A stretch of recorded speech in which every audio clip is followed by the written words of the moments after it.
Ako si Rinyo Antiporta, taga Barangay Baan, Kilometer 3, Butuan City.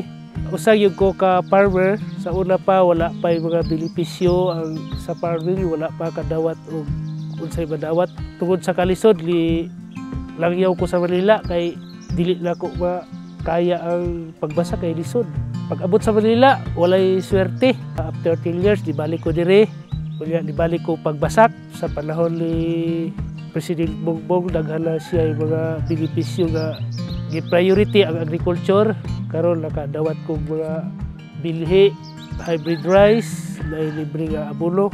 Mauli akong mga tanong, taas ang harvest. Layo ra ang kalainan sa tungula og karon tungod kay suportado na si farmer sa atong gobyerno.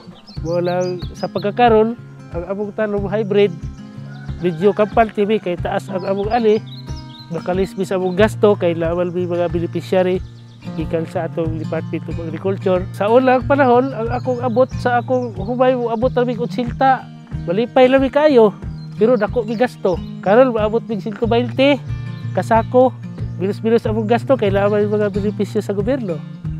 Medyo taas-taas ang among kita.